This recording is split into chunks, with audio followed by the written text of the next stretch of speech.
Put it down. Well, actual fact, if you're feeling a little bit stiff, you hear the overall instruction and you'll go, that's the part I'll take now. Pick up the foot, put it down. Pick up the foot, put it down. So you see, very often, it's the teacher's total instruction that is the temptation. Yeah. Pick up, hold both big toes. Lift one, put it down, lift the other, put it down, lift one. Oh. That's cool. Yeah. Both. Oh yeah, we've got a couple of infants in the room. That's good. Nice. Oh, look at you. We've got more than a couple of infants.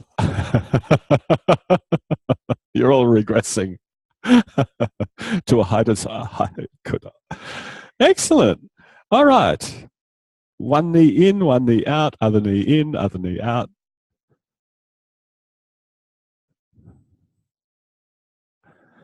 Nice. Nice. Oh, look, there's a variation. That's cool. That's what, yeah, good. So you bypass the joint that feels achy. Great. So as you do that, as you lift that foot, could you point the sole off to the left, and then could you point the sole off to the right? And there we go. And that's the movement. Can you feel how you rock on your pelvis? So really, do you need to hold your big toe? Not if your knee's aching. You've just found it. So, and so that's what you do. Great. Nice, Adidas. Let that be. Pause for a moment.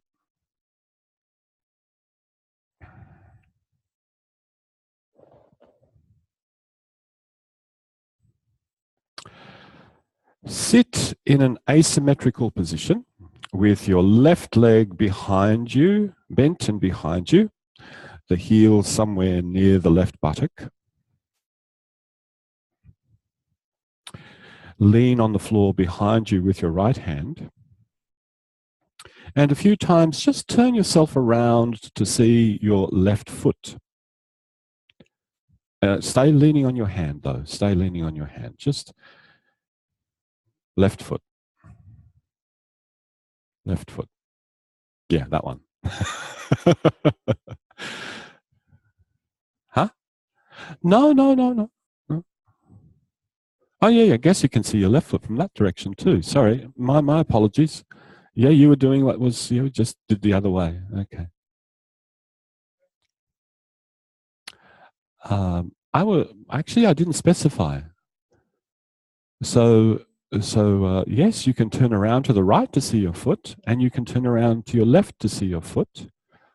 And I can just simply ask you, oh, notice the tone in my voice has just got a little bit more serious. Okay.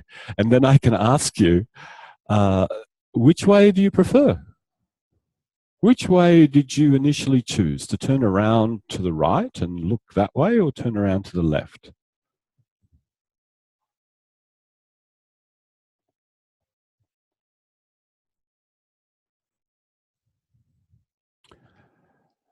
Now, as you turn to look at your foot, could you use your left hand to touch your toes? This will make a distinction. Now, which way will you turn?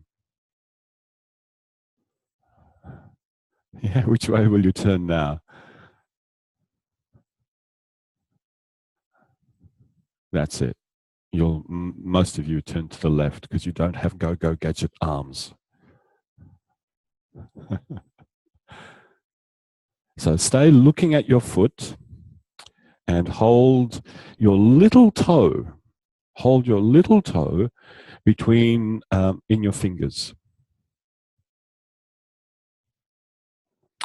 And now, holding that little toe, could you hold it in such a way that you can begin to, this is a highly technical term, twiddle it.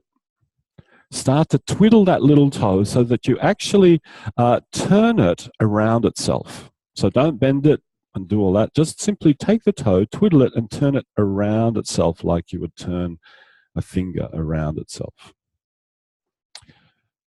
And as you give it a little bit of a turn, just give it a little bit of a pull. A little bit of a pull and a turn.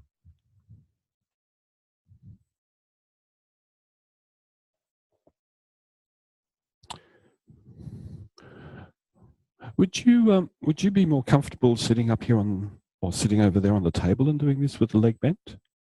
You're all right? Okay.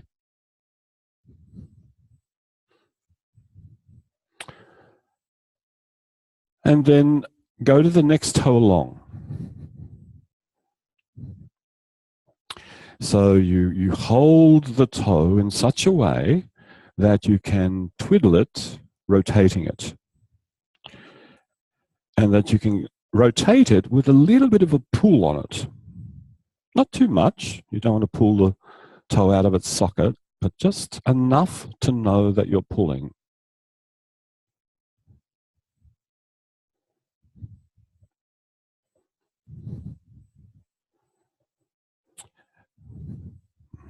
And now go to the middle toe and start to twiddle that, rotating it.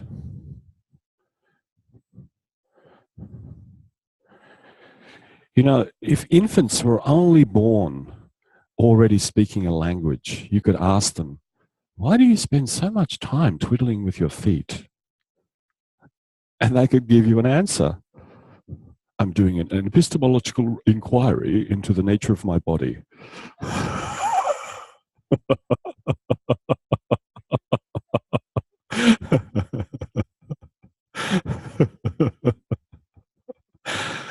And that would put you in its place, right?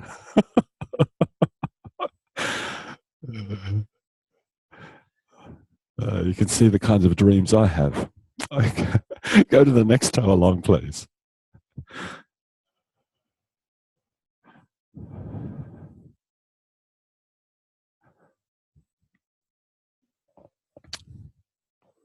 And if you spread your attention a little further up the path of the leg, notice, does turning the toe in any way affect the rest of the foot or the ankle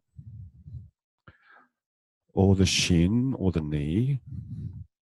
And some of you will maybe detect that turning the toe does something in your hip joint and in your pelvis.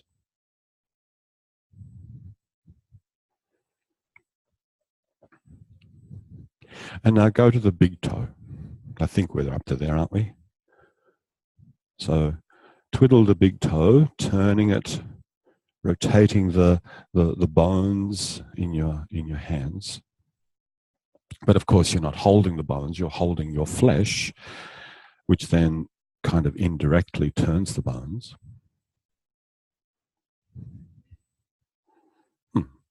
Now, return to the little toe.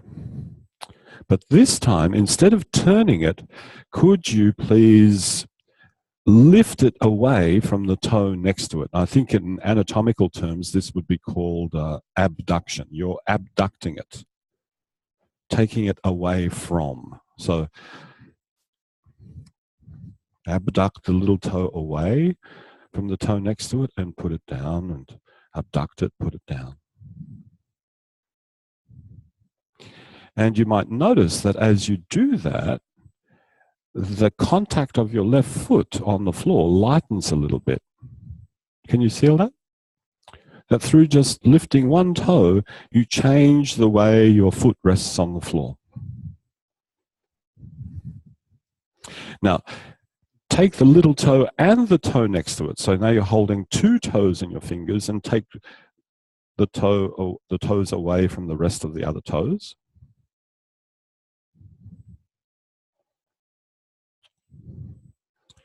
And notice if the effect is now greater. That when you abduct to that toe, whether more of the foot tends to come off the floor, or lighten from the floor is the more appropriate way of saying it, I think. Now, take one more toe. So now you have three toes holding it in your fingers, and you're abducting the toes.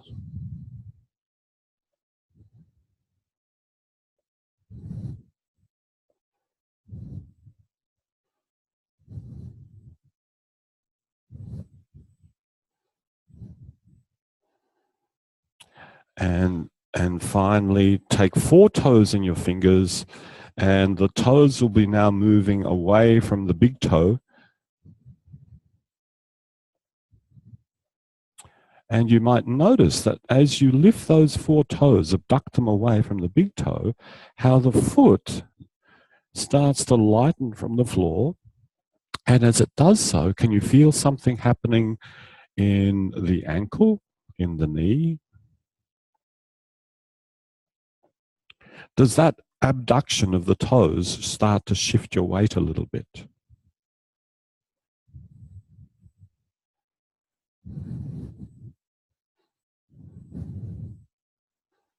Great. Now, could you take hold of all of the toes, all 5 toes, and start to curl them in the direction of the sole of your foot? Curl them that way, and then uncurl them. Curl them, uncurl them. And please find a hold that really kind of makes sense for you, where it really allows you to kind of curl the toes under like a breaking wave. You know how they kind of breaking waves curl around.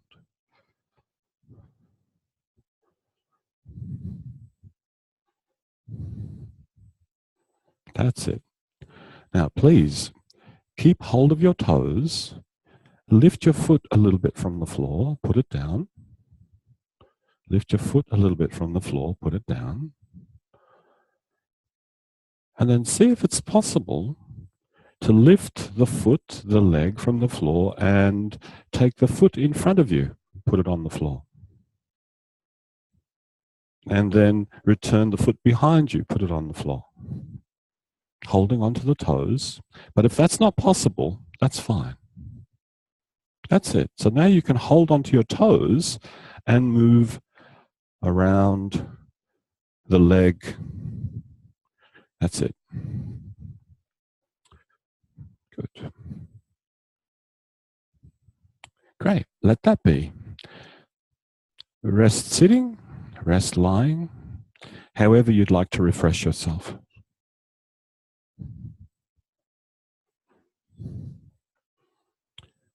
Okay, so that was from Melbourne to Albury.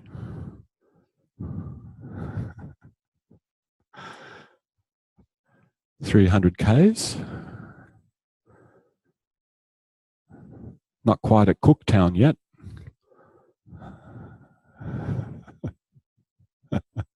It's a long drive. Has anybody done that drive up to Cooktown? It's quite a long drive. Oh, wow. Oh, my goodness. Did you wreck the Kombi?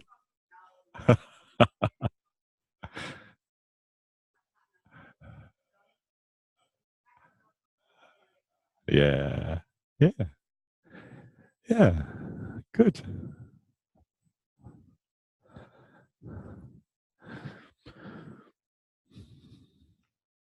So, to let you know where our destination is next, you're going to be exploring exactly the same intents, but now on the other side. So please come up to sit, change which leg is behind, lean on the floor behind you with your left hand,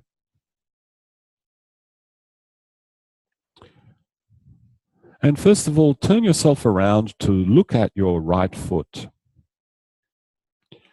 And given that I have now in my repertoire the possibility of turning left and right, not just one, go ahead, turn to look at your foot from the right and turn to look at your foot from the left. And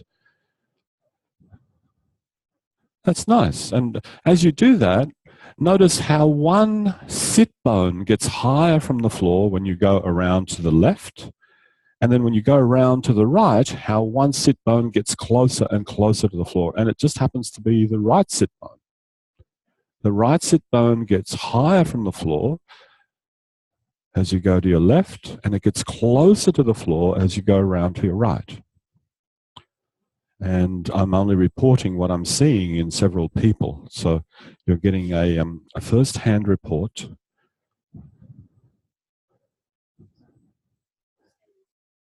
Yeah, so you look around yourself to the left and see how, can you feel how the right sit bone comes higher? Now look around to the right at your foot. That's it. Yeah, and now look around to the left as if you wanted to see your foot from behind. Around to the left, around to the left. Yeah, yeah, there we go. Yeah. So that's an interesting relationship, a movement of that sit bone. Now, take hold of your little toe with your right hand and start to twiddle it, rotating it under a little bit of tension. In other words, with a little bit of a pull.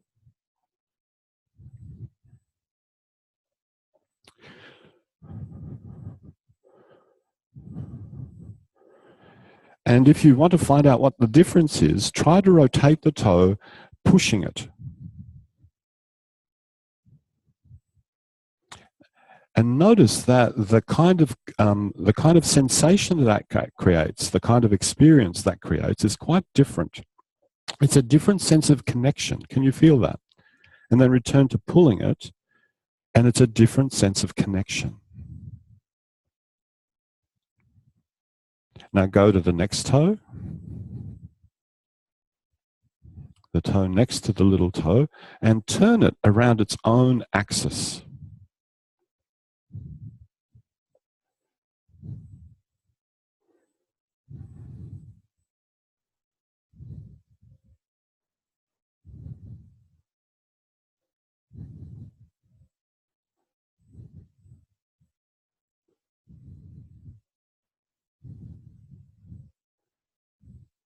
And you can certainly shift your attention between the direct experience in the turning of the toe and then the experiences that are available for you to pick up in the rest of the leg, the ankle, the knee, the thigh, the hip joint.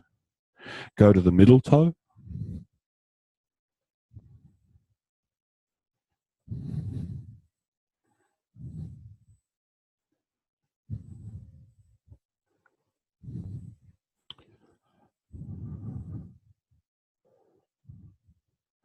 So here we are going from Albury to Goulburn.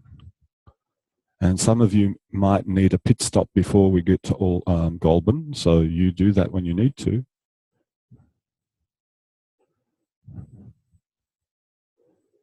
Go to the next toe.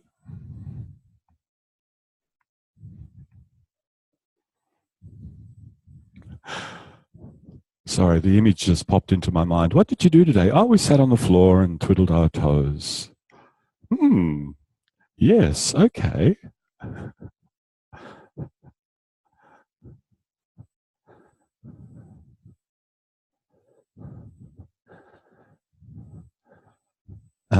Great. Go to the next toe. So now you're on the big toe. And the big toe is, it's a bit of a mixed metaphor. It shoulders a lot of responsibility. Yeah. And that's why the bones of the big toe are so large compared to the size of the bones of the other toes. The big toe does a lot of weight bearing, does a lot of imparting of force when you're walking. So some of you might encounter that this big toe doesn't twiddle as easily as the others. Okay. Return your fingers to the little toe and start to lift the little toe sideways away from the toe next to it. So you're abducting the little toe.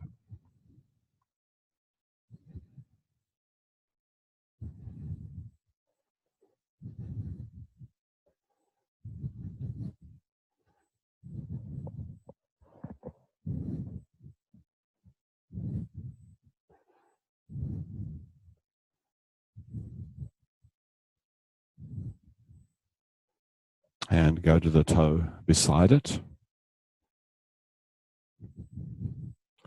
You know, so after several repetitions, you just shift along to the next toe.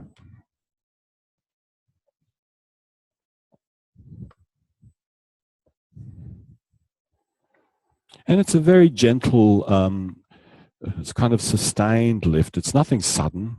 Just very gently, just pull it away. And some of you will definitely experience that the foot starts to follow the direction of movement of the toe.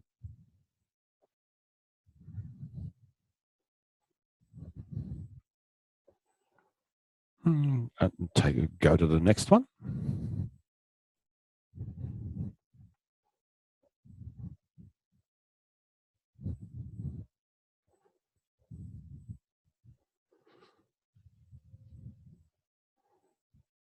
Until you're holding 4 toes in your hand and you're abducting those 4 toes away from the big toe.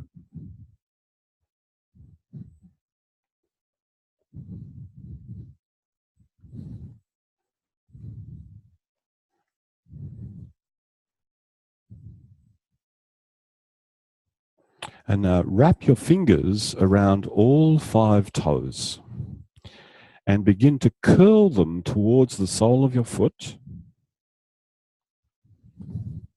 and uncurl them. Curl them, uncurl them. And in the process of doing that, start to get a feel for, if you wanted to lift the foot, where would you need to shift your weight?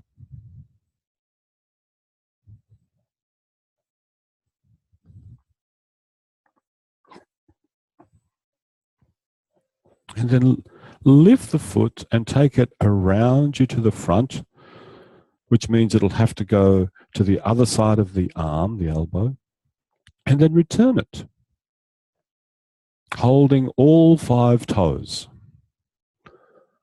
And if that's not possible, hold 4 toes. Yeah, you can shift your weight any way you like. Yeah, you can. That's it. You can just bring your hand up. Yeah, so you can go from semi-reclining to being upright to semi-reclining, being upright. That's all fine.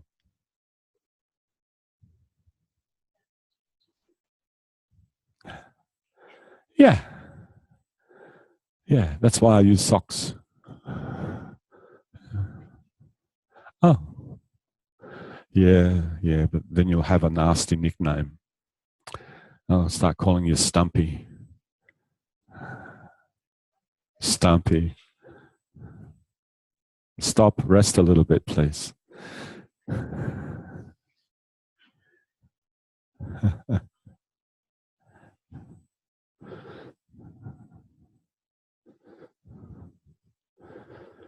Okay, I think we're about at Goulburn. You're still in yes. Yes is after Goulburn. Isn't it? Oh, well, there you go. You can see which way. Yeah. Yeah. Okay, good. At least you know where you are. That's good.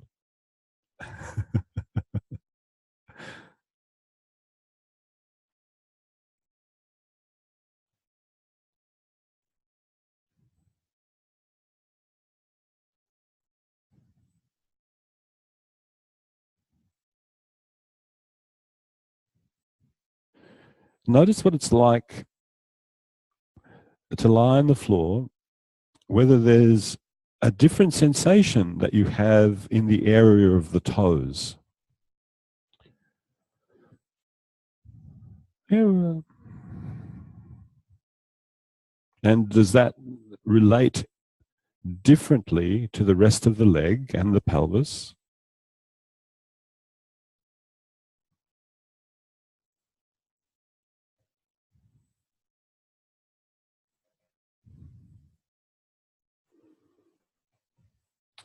Come up to sitting.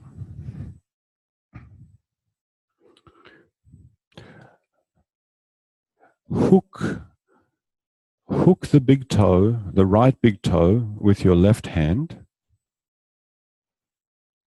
Hook the right big toe with your left hand. And bring the knee to the inside of the arm.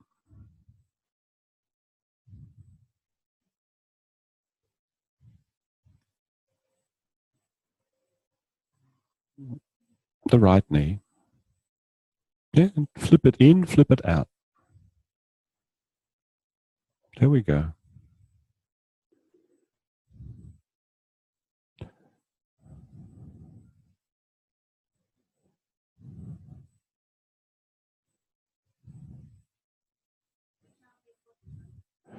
You hold your right big toe with your left index finger. Yeah, that's it. Now, put the back of that right heel on the floor in front of you, leg bent.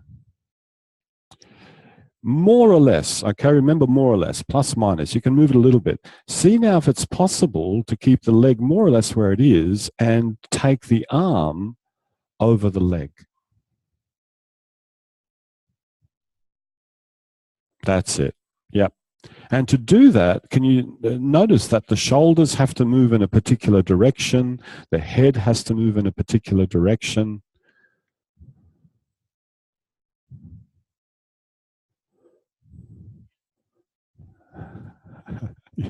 What? Now, this is another example of proximal distal reversal. Before you were moving the distal part around, now you're keeping the distal part constant, more or less, and you're moving the proximal part around the distal part. And for some of you, you'll go, oh, this is possible. Whereas when you're moving the leg, it's not. Now, if you want to make something out of it, you can kind of loop the arm all the way around and put it down and loop it up all the way around, because in the process of coming upright, you actually create more space for yourself rather than staying down here, all condensed with the joints compacted, where there's a lot of movement, isn't there? Yeah. That's nice. Looky, looky. Yeah. Yeah. And now return to actually lifting the leg from the ground, flipping it in, flipping it out. Notice if that's different for you now.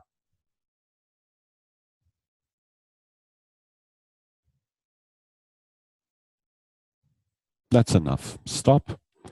Pause for a little bit while I blow my nose.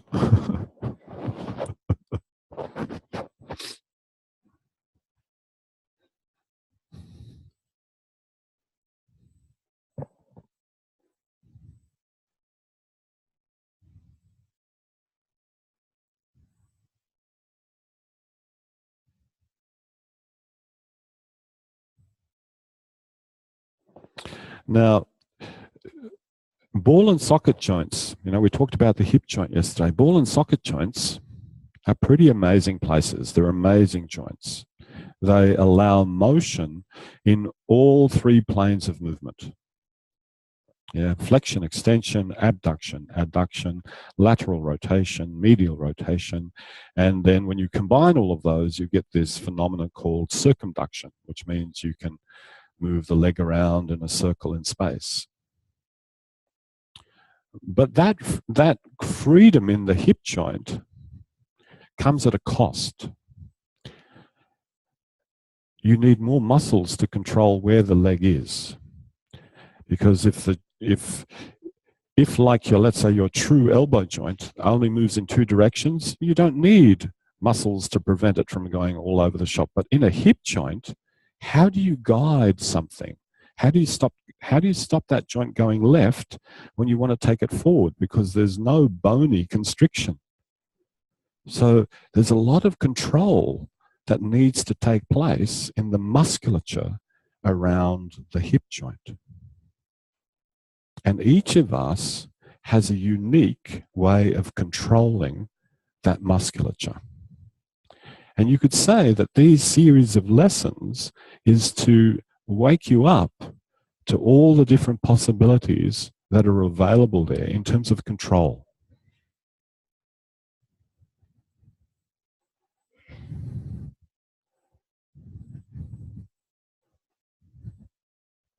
Please come up to sit again.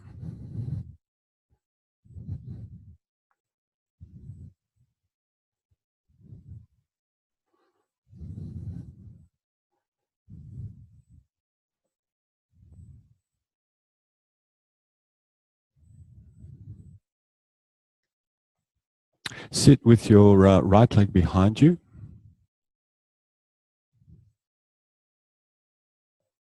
Take hold of your foot with your right hand. Bring it around to the front and take it behind you.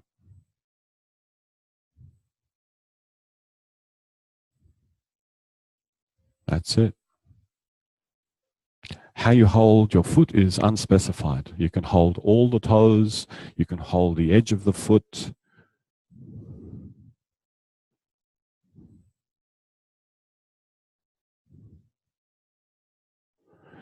Now put the foot on the floor behind you again, or to the side of you somewhere there.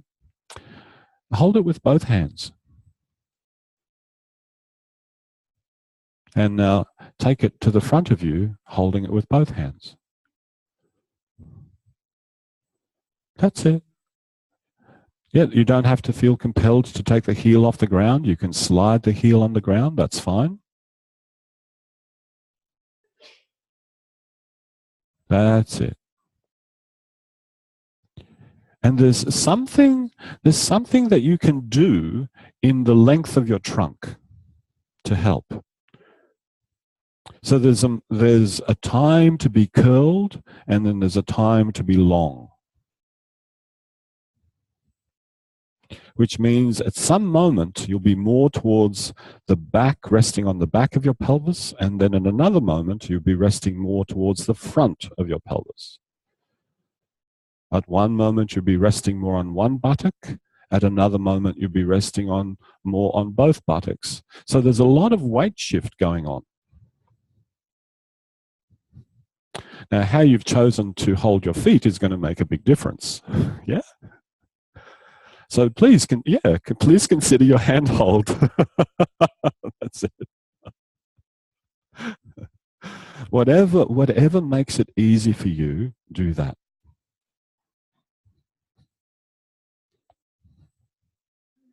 That's it. Nice. Very nice. Very nice. Nice.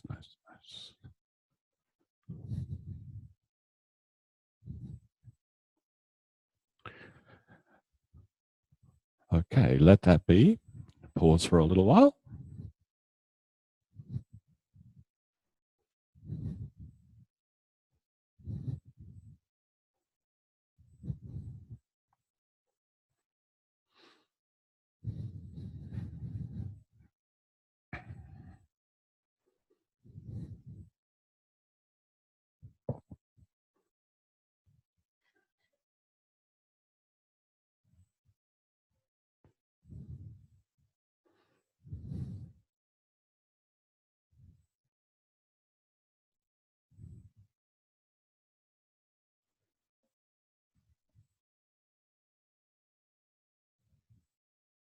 Come up to sit.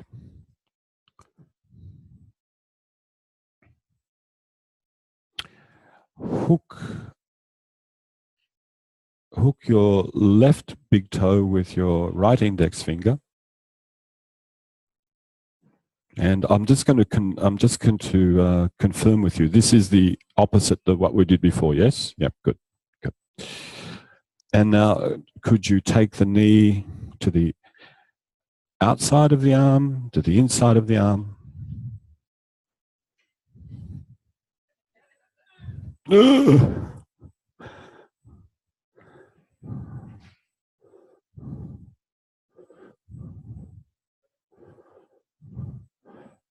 So this is the last bit. I'm going to carry on with this metaphor of driving, on a journey. But very often, what happens when you go on a journey, you switch drivers. It's really nice if you're not just driving solo. And the problem with switching drivers is each driver has these different. The mirror has to be like this. The side mirror has to be like that. Adjust the seat. They get into the car. They change everything. And then you get back into the seat and you go, ugh, what is that? So the same thing when you switch sides. You see, you get used to one side and how things work, and then you go to the other side and it's like, oh, that's weird. So it takes a while. And that's why pacing yourself is so important. Adjust the mirror, side mirror, the seat. Is it the right inclination? Oh, a bit more lumbar support. Yeah. So that's the last time I'll use that metaphor.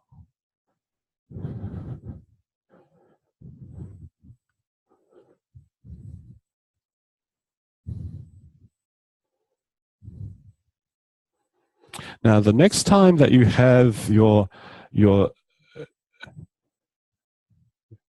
arm to the inside of the leg, stop, put the heel down. So put the heel down on the floor somewhere in front of you, have the leg bent, and now intentionally move your whole body around the leg so that the arm goes to the other side and then to the inside. The heel stays on the floor. That's it. And where you put that left hand could be of great service.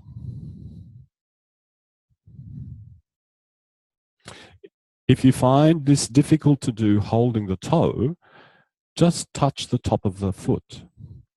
If that's still difficult, touch the ankle. Just maintain a point of contact that's constant so that you eliminate the sense of struggle. Because you don't want to lock in the sense of struggle.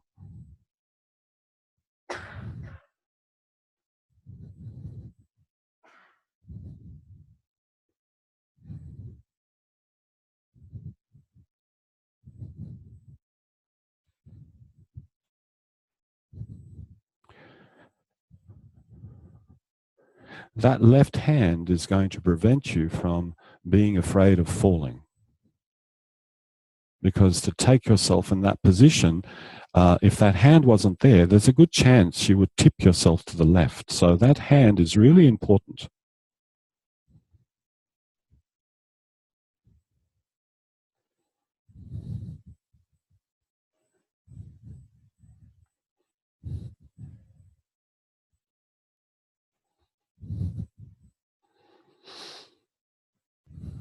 Okay, let that be. Pause for a little bit.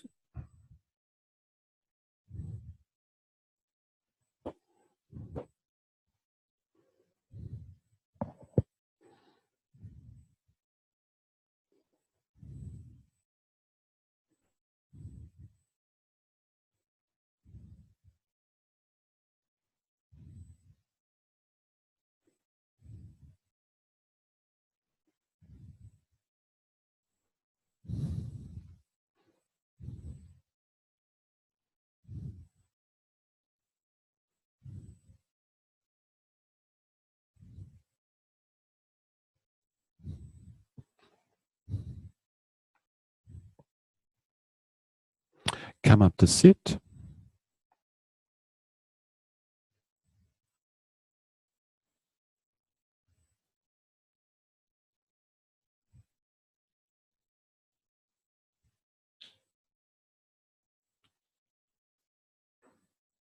Hook that right big toe with your right index finger.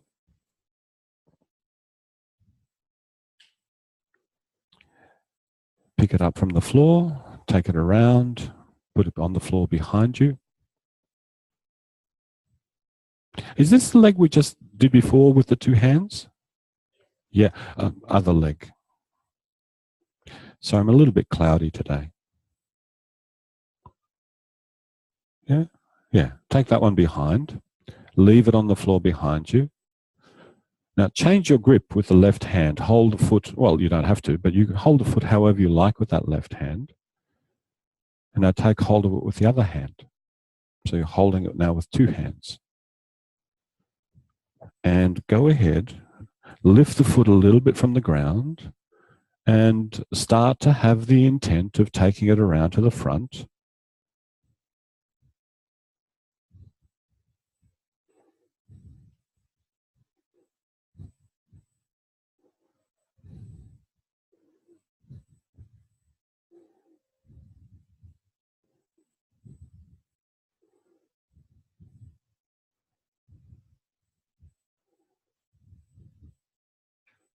That's it. That's nice. That's nice. So that's an interesting grip. So the left hand is around the outside of the foot. Yep, your hand is holding there and the other hand is holding the toes. Yeah, try that. So the palm of the left hand is on the outside edge of the left foot. Yeah, there we go.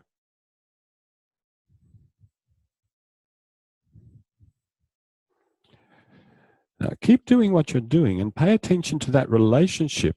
There's a particular relationship that happens here between the left knee and the left armpit. How close to the armpit does that left knee get?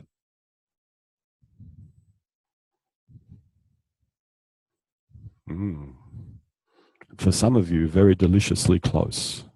Matter of fact, if you look at the shape of the knee and you look at the shape of the armpit, they kind of go together. Why don't you just shove your knee in your armpit?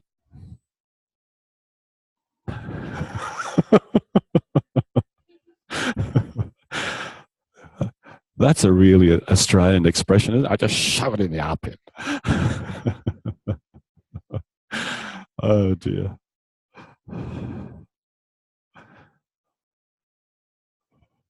That's it. Now, stay holding your left foot with your left hand, holding the outside edge of the foot, and see if it's possible to get the knee closer to the armpit, just holding it with the left hand. Release the right hand. Yeah, there it is. Hello, armpit.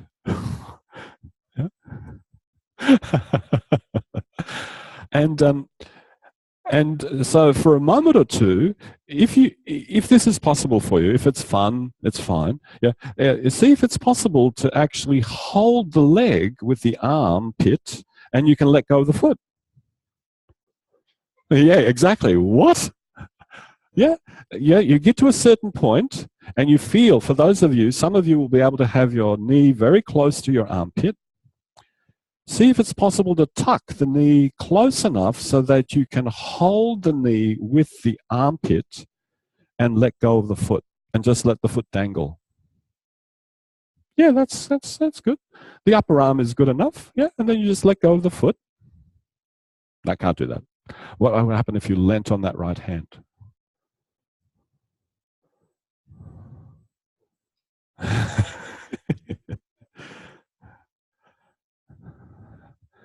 So now you've got two things to tell your friends. We've been twiddling the toes and holding our knees with our armpits.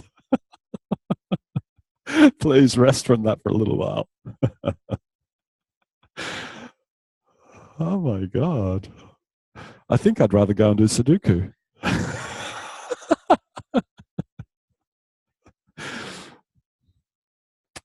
And that is just following up on those comments yesterday. You know, everybody has their favorite passion, a way of learning how to learn where they have juice for it, you know.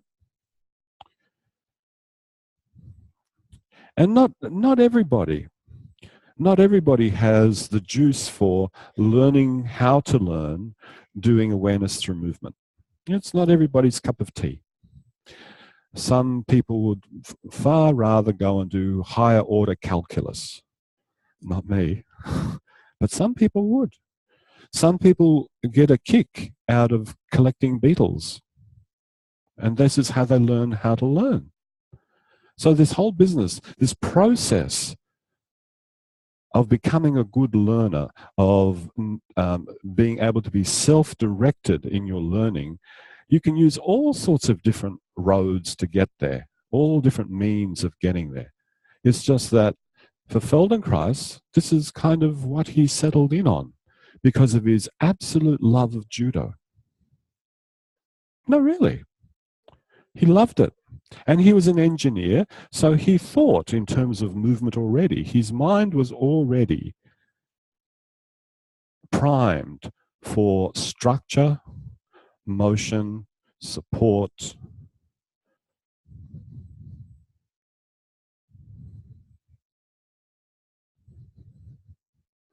And it could be somewhere down the track for some of you, you'll go, yep, this is good.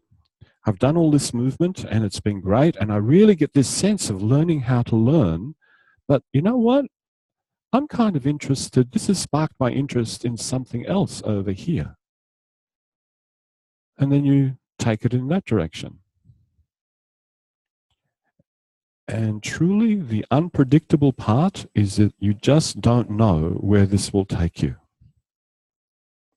And that's about as close to the truth as I can be. You just don't know where your interests will go as you start to expand your self-image and start to be more confident in terms of learning how to learn. Please come up to sit.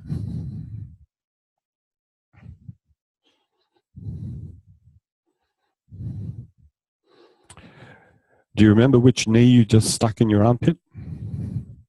Was it the left knee? Yep. Okay, so take the right foot behind you.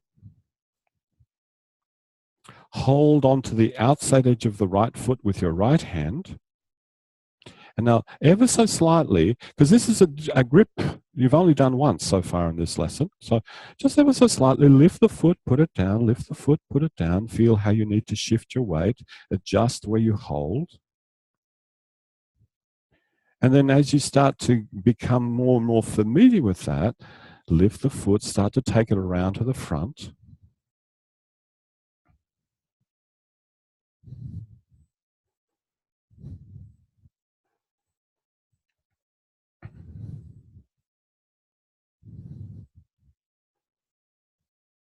And then notice the relationship between the knee and the right armpit.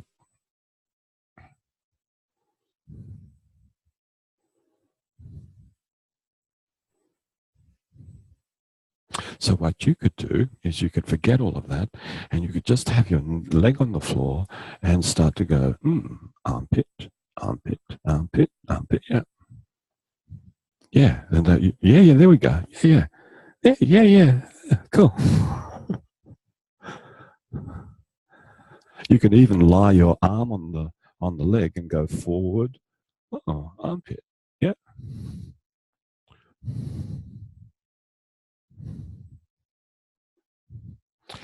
And should your knee and your armpit become intimately acquainted, you can just hold the knee and the armpit, let go of the foot. And after a few repetitions of that, the knee might go even further up into the armpit.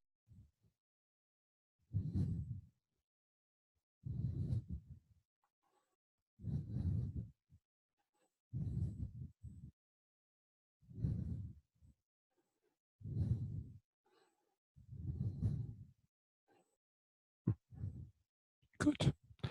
Excellent. Let it be. Let it be.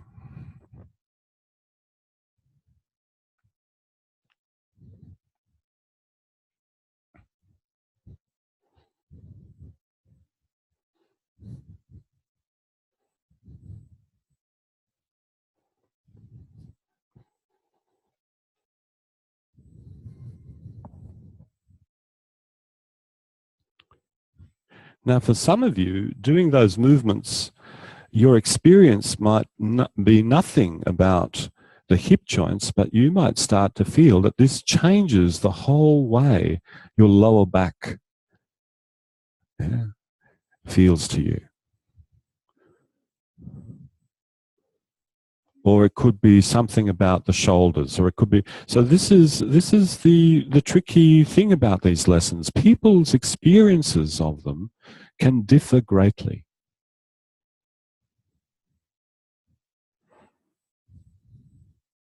And even though the design of the lesson is kind of focused in on the relationship between the leg and the pelvis at the hip joint, what you experience out of the lesson is kind of unpredictable.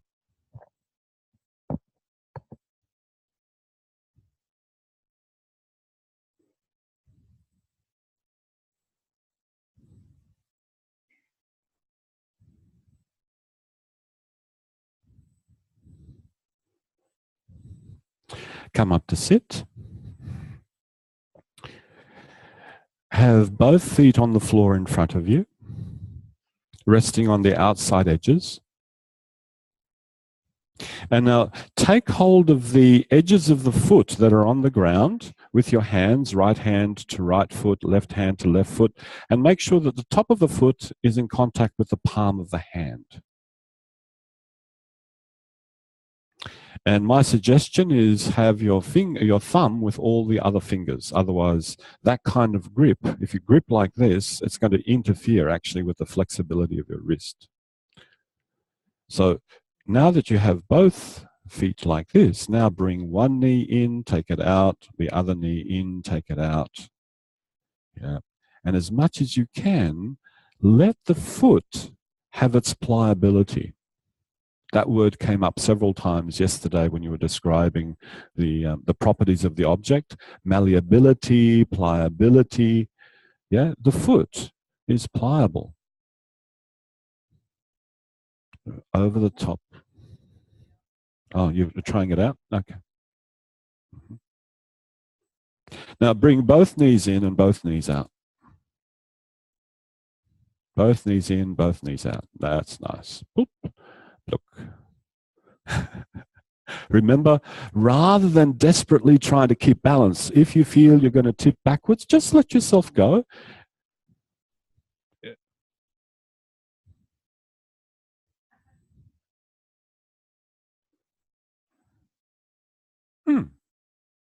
Nice.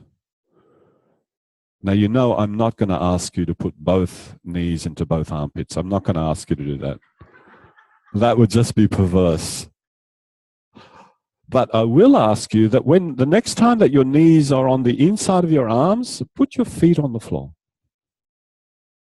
That's it.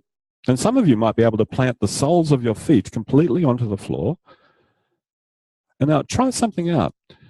Can you touch your knees with your forehead? Forehead. Yeah, and come back upright. Touch the knees with the forehead and come back upright. That's nice. Now, the next time your head is upright, try one more thing. And this is, we're heading towards the culmination of the lesson.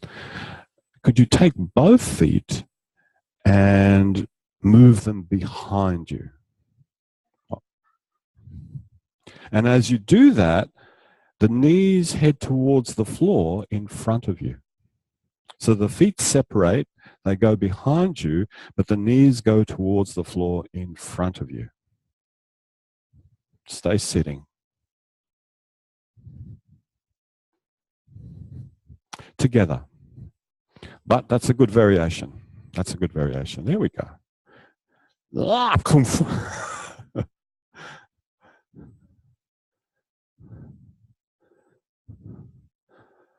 Yeah, so you see, that's another way. Yeah, you could actually lever your pelvis lifted a little bit higher, but we'll go there in the next lesson. So you're already creating a variation that's in the next lesson. Yeah, that's nice, and come back. Yeah, just a little bit back, come back. Because the thing you don't want to do is to add too much twisting motion in the knee, because twisting in most joints of the body is highly destructive. That's how you kind of dislocate joints. Twist. Yeah. Just a little bit. Good. Sit with both feet in front. Hook your big toes. And just for the fun of it, take the knee in, out, right knee, left knee, in, out. See how that is.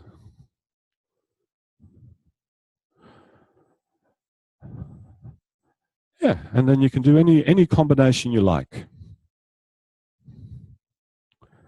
There we go.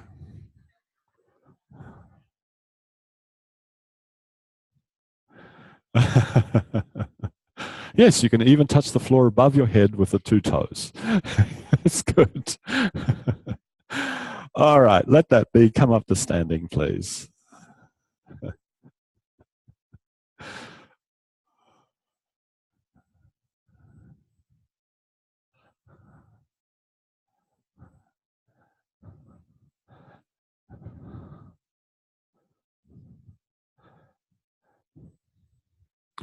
Notice the quality of your standing.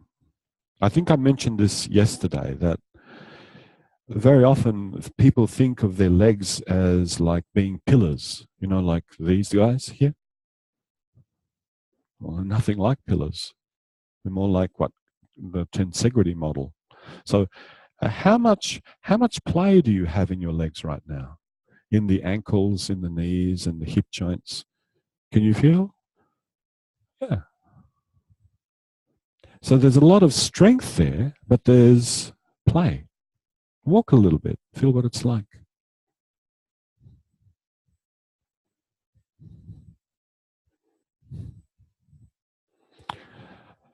And this is what our environment has done to us. It's limited the kinds of movements that we need to make with our legs in order to walk. And so we start to experience our legs in a very particular way. If we lived in an environment where there was rocks to get over and things to dodge and whatever, you'd have the kind of legs that you're experiencing now.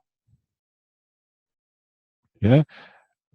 Mobile, a lot of play in them, support, all of that. So have a break and we'll come back in 10 minutes, 10 to. Yes, please do. Come up here.